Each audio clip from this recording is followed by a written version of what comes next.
And we're back. What's up, everybody? This is Dr. Farimang Touray Jr., and you're listening to the NLB Podcast. And I just want to take the time to say thank you for the jump, for all the support we've received here early on with the launch of the podcast. And I'm really excited, really enjoying doing it. So I'm really looking forward to just trying to give a lot of game to a lot of the hoopers out there to be able to take and implement immediately so that when it comes time for you to enjoy the game and perform the way you know how, you have resources to do it. And that's what it's all about. So with it's early October now or middle of October now, WNBA finals are underway. At this time of this recording, the Minnesota Lynx are up 1-0 right now. Game two was today.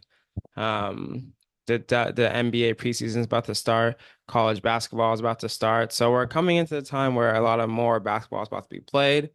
But then you think about what these dudes and girls are doing to get themselves ready. And it got me thinking, why don't we just go back to the summer and talk about how they might think about planning their off seasons to get them ready for this point, preseason, making sure they're fresh, making sure they're ready, making sure they're sharp.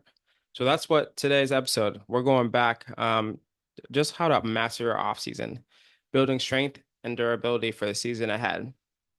And what we're going to focus on this episode is just how to structure your off-season training, how to make sure that you are building muscle, improving movement patterns, and preparing for the demands of a long, long season. 82 games, 30 games, 35 games, plus the tournament. It's a long season, and we just got to make sure that all the players are healthy and ready so that by the time October comes for the ladies, or March comes for college hoopers, or April, May, June comes for the pros, that players are fresh and ready to go.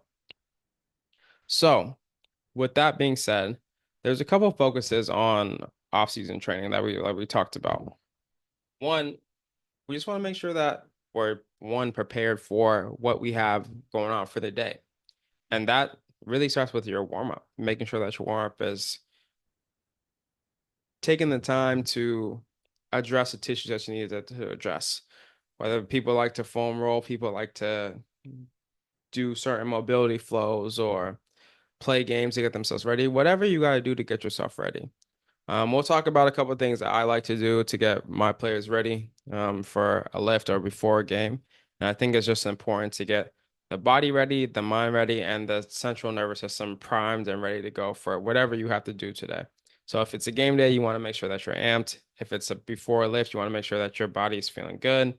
The range of motions that you're about to get into feel smooth and ready for whatever you're about to ask it to do and not feeling coming in cold. And when you're coming in cold, your intent's not as high, your chances of injury are higher. And just so taking 5-10 minutes to make sure that you're primed, ready to go makes a huge difference in terms of starting a game and making it through the whole thing and beginning a lift and making sure that things are smooth there. Number two, we want to make sure that we're targeting key body parts. There's a lot of muscles and joints that we need to be ready to play basketball at any time. I'm thinking about your feet. I'm thinking about your hips. I'm thinking about your ankles, your calves, your shoulder blades. Everything got to be ready. Your core, everything got to be primed up, ready to go. And this kind of like goes a little deeper into the warm up. But if you have everything ready to go beforehand, then it just makes it easier to seamlessly transition into. And then lastly, our third thing, we're going to look at multi-direction locomotion and plyometrics. Basically, different movement patterns in terms of like skips and runs and bounds and jumps. Basketball, you're not really getting into a lot of max effort jumps, but there's a lot of sub-max or sub-max below your max intent jumps that you're going to have to do, whether it's jump shots, going up for a rebound, um, sliding over to cut somebody off. There's a lot of little quick bounds, maybe not high as intensity, but we have to make sure that our tendons and our muscles are ready to handle that kind of load over and over and over again.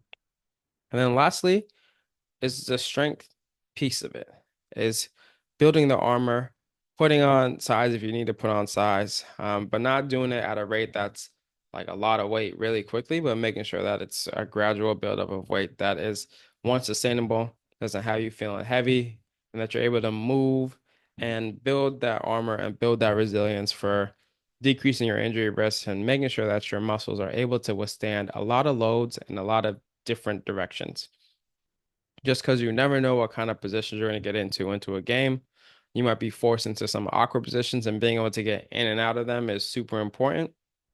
And we don't want the first time we get put into a position to be in a game when you're not really thinking, you're just reacting, and your body senses you in a weird position and it gets protective. And that's where a lot of sprains can happen, muscle pulls, some of those big injuries can happen just because we haven't exposed ourselves often enough to a certain position or a certain movement, and we keep and we're just weren't ready for it at that time. So using this offseason to plan and put ourselves in a lot of different movements and positions to be ready to handle whatever is coming at us. And so for the rest of this episode, we're just gonna go break down what it might look like for a 12-week period.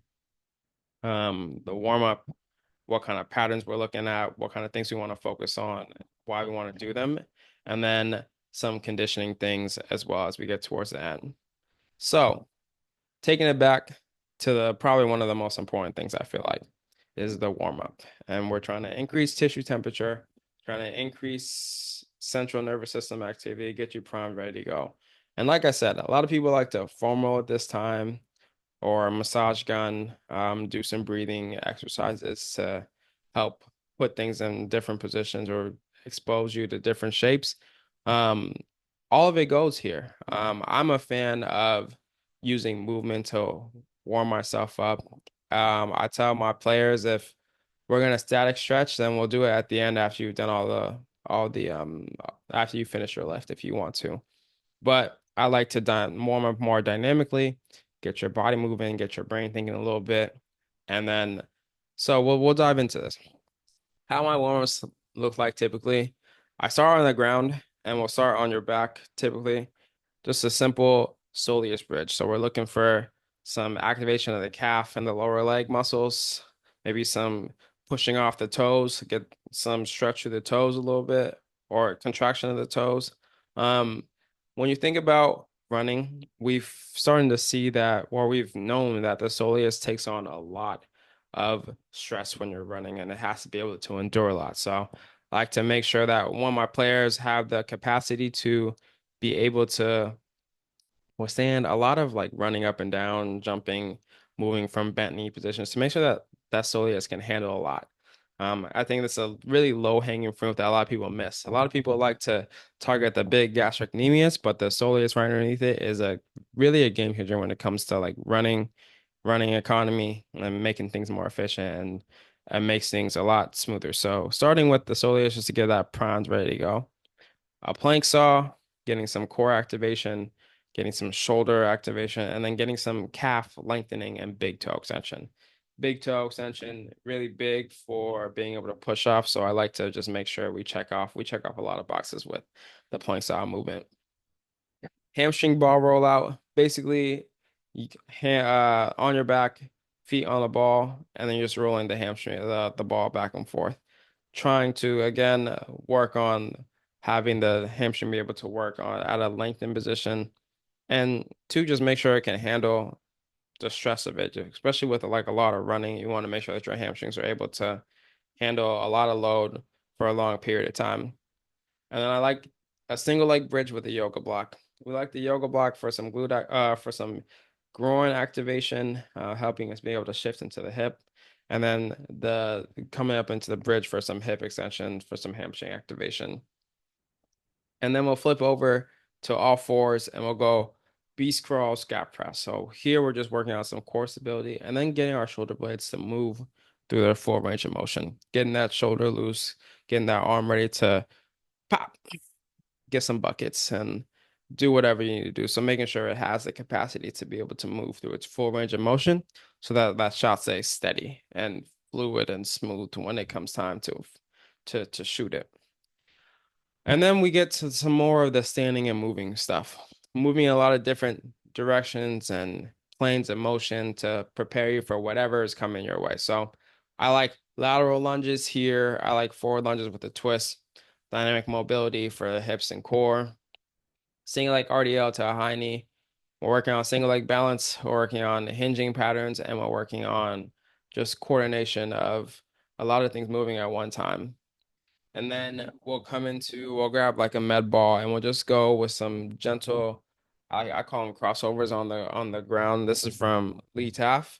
Just crossovers on the ground, getting outside, shifting outside of your base of support, going side to side. You might play around with how you're stopping the ball. You might start reaching to get a little bit more rotation. And then we'll go forward and backwards just to work on having one leg planted and then moving forward and backwards off with the ball is rolling. It's working on some coordination, working on some rhythm, working on some ankle mobility. Just starting to get a sweat going. By this time, you're getting a sweat going. You're starting to feel kind of primed. And then I like a duck walk with a medicine ball. We're just looking at some core stability, getting into low positions and feeling comfortable in low positions. So the med ball is not too heavy, but you're just getting your shin used to translating as far horizontally as you can into getting into some of the driving angles that we need to like hit some like quick accelerations or when you're about to take off and go from horizontal to vertical. So that's more of the as we get to some more of the dynamic stuff. And then some of the like plyos or the locomotion that we were talking about a little earlier, some skips, some leaps, some multi-directional leaps, and backwards jogs. Just because like transitioning from offense to defense, I feel like a lot of people forget to just work on going backwards and backpedaling backwards and feeling comfortable, looking around, barking directions, who you got, who you're matching up with, or talking about what you see. So a lot of reps just going backwards just to make sure that you feel comfortable with it because you're going to be doing it a lot um, in the game. And then we get into some of more of our locomotion series of our step and sticks and some Euro step bounds just to work on quick stops, change of direction, single leg, ability to handle force, and then be able to redistribute it a different direction. So just getting you warm there. And then if we're really having fun, if the group's a little down and we need to pick it up a little bit, we might play some tag games. We might play some things that get you thinking a bit. Maybe some soccer, which is a great warm up for basketball players, getting you moving in different places that you normally don't. Maybe some spike ball, something fun to get you going. If I'm sensing we need a little pick me up. So that's the warm up. Takes about like 10 minutes, but in terms of just getting you ready and getting everything primed, that's what we're looking at. So now getting into the off-season workout plans. With these workouts, they're really important, obviously, but we could spend a lot of time in the gym. But we all have lives, we have things to accomplish. So I really like to make sure these are short, efficient, effective, and they get across what we need to do. 45 to 60 minutes, no more than 60 minutes at the top end of things. I think we can get a lot of work done. I think we can be really efficient, and I think it just helps it in terms of making players want to come back and not feeling like they have to spend hours in the gym to see results. Like we can do training sessions Monday, Wednesday, Friday, and then you have a couple of days of conditioning or whatever the case may be, and see pretty big time results by the time the 12 weeks is done and you're getting ready for your preseason to pick up. Um, but once we get into the main gist of things, we're looking at one are some of our goals for our lifts. Increasing muscle hypertrophy or building muscle size and muscle strength to handle the rigors of the season. The season's long. You're not going to have as much time in the season to lift and maintain the gains that you accumulated over the off season. So this is a big time to really just be able to focus in on building size, building armor, and making sure that it can help you withstand the rigors of the season and the difficulties of it. This is the time where we're going to build a foundational base of movement patterns. Think the easier it is for you to master the basics, it's just going to help you so much down the line in terms of being able to get into positions properly, use your muscles and joints and utilize them through the ranges of motions that you have available. And even post basketball. When you're done playing basketball and you're just in the gym working out, you've already built the base. I find a lot of players come into like college, let's say, and don't really have a weight training base. So then you have to you spend a lot of time working on these basics, but once they get the basics down, you're able to take it far along life to 50, 60, 70 years old. Just mastering these basics are the things we have to do every day. We do these movements basics a lot anyway on the day to day. So getting really good at them is just going to help us be one, efficient movers, be able to get in, get out of positions, and be a little more efficient.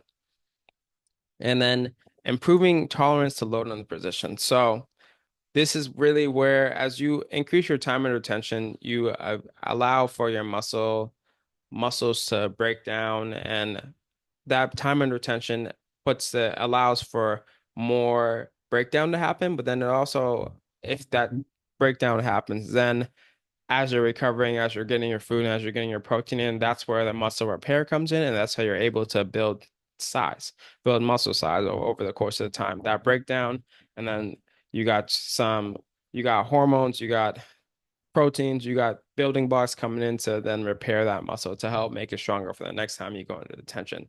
And that's where, if you're doing it right, you have a step by step or progressively overloaded system. So over time, if you keep doing the same way, your body's going to get used to it. You're going to be able to do things easier. So you have to continue to challenge yourself to an extent where you can still build and still see improvements, move loads faster, but you increase strength as well. So that's one of the big goals. And we talked about just having a long-term mindset, being good at these foundational patterns. We do these things all the time, like getting up from a chair, is coming out of the bottom of a squat, bending down to pick things up is a hinge, is a RDL. So getting really good at these things is going to help way past your basketball career.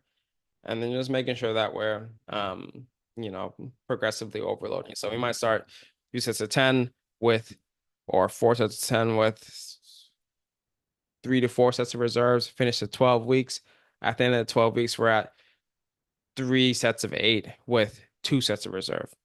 So we've slowly started out with an increase in volume. As we get closer to the season, our volume is going down, but our intensity is coming up. And that should look like a slow slope going up to as the season is coming across. So if we see the time on the bottom and load at the top, or intensity at the bottom, load on the y-axis, then as you get closer to season, then your intensity is going to increase, your load's going to decrease to keep you fresh, but still be able to maintain the gains. So what are some of the things that we focus on? Some of the key movement patterns. I think this is part of the fun part of programming and making sure that your players are developing the way you need them to develop, because everyone's going to be different. Some people are going to be really good at squatting.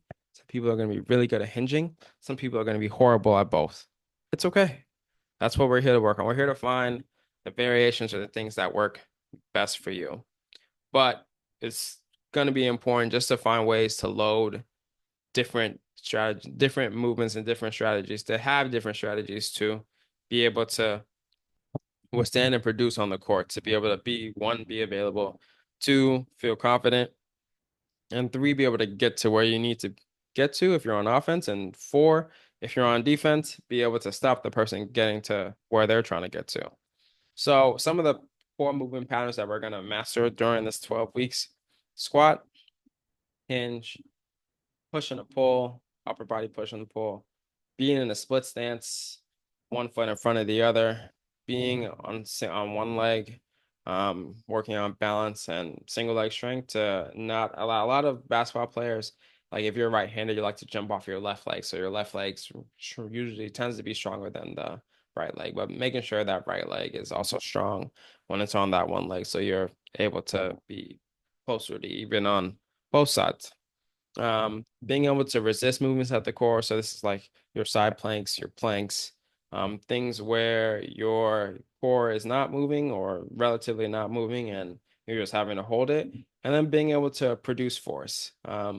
So it might be like med ball throws or Russian twists or things where your core is moving to be able to move people, produce force, whatever you got to do to I think it's just important to have the ability to do both resist movement and then produce it. So then when it comes to like bumps or bumping people off a line or in the post, giving someone a bump, and you're able to stay sturdy and deliver the force efficiently to the places you're trying to administer it.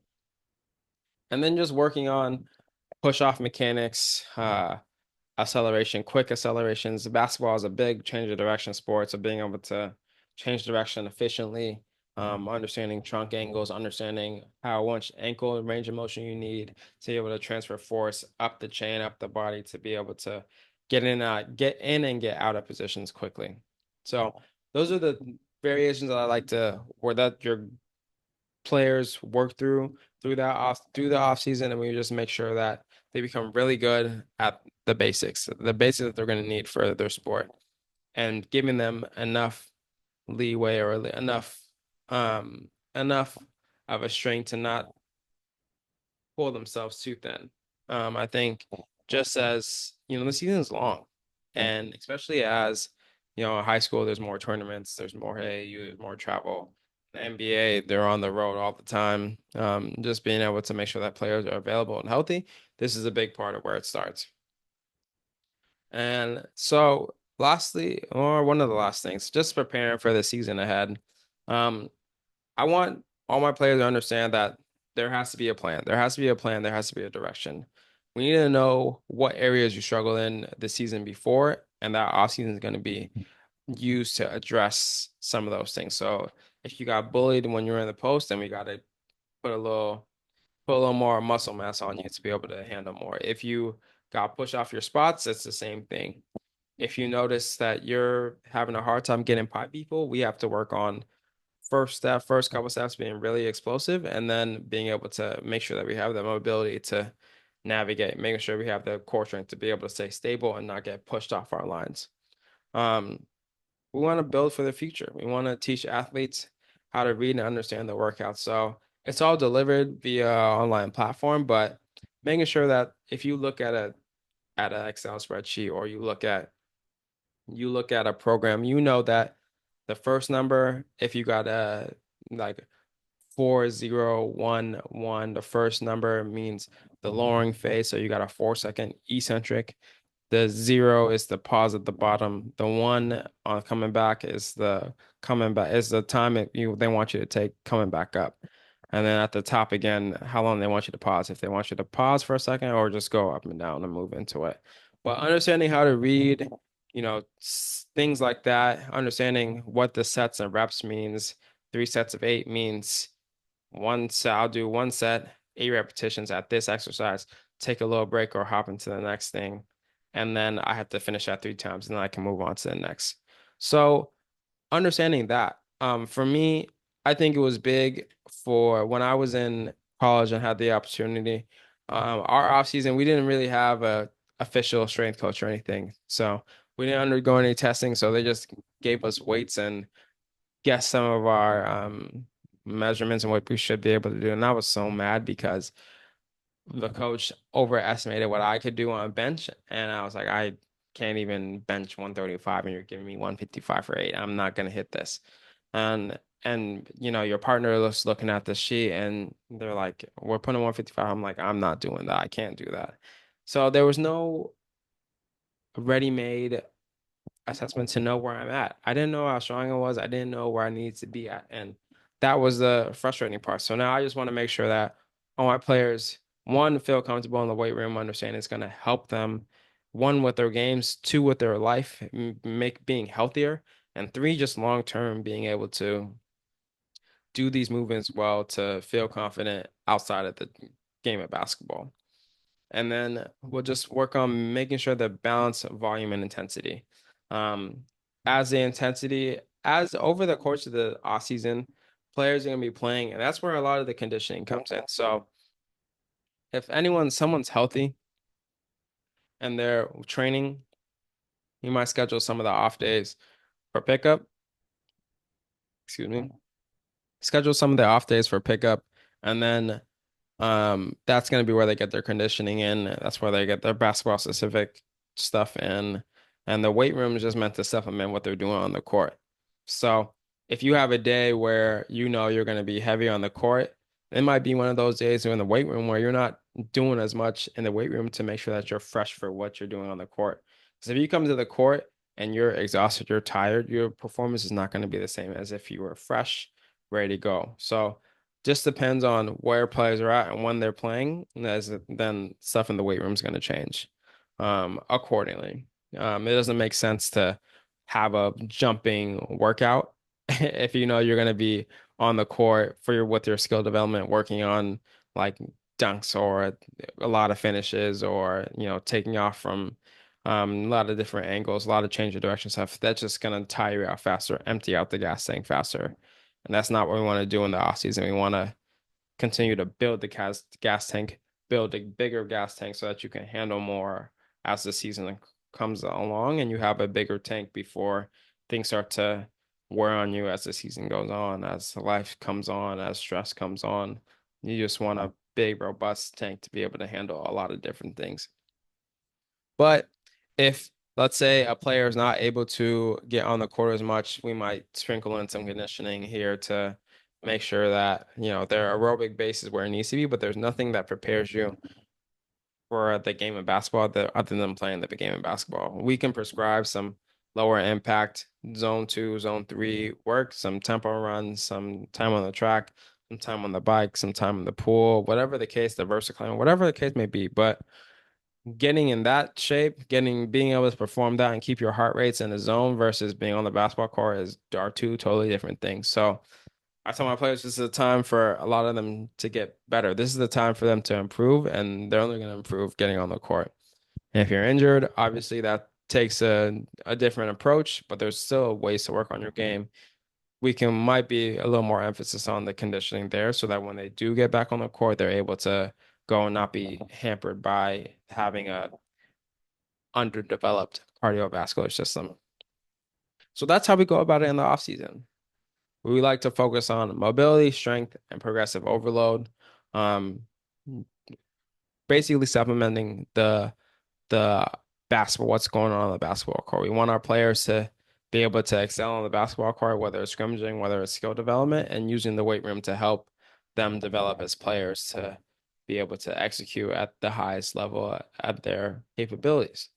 And also just getting them to understand that this stuff in the weight room helps with the basketball court, but it also helps with everyday life. So getting really good at the basics is essential. And there's a lot of ways to substitute exercises or workouts. If you're not really feeling a barbell back squat, then we don't have to barbell back squat. There's different ways to load the quad, the glutes, the core, those tissues besides the barbell back squat.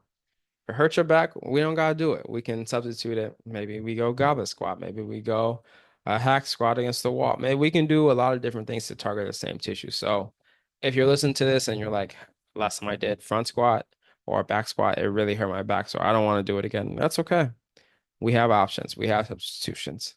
Um, so that's a wrap on some of the off-season planning and how I go about thinking about what we're going to do and how I look at each player that we have at hand. Next week, we're going to just talk about preseason and what goes into preseason and how do we make sure that once as people are starting to ramp up and get ready for the regular season, how do we make sure that our players are ready to go and they're peaking at the right time? Um, so that's a wrap. I want y'all to follow the NLB pod on Instagram for more insights on basketball training, mindset, and more. Leave the 5-star review, leave a comment. We appreciate all the love. I appreciate all the love and support, and we'll catch y'all in the next episode. Peace.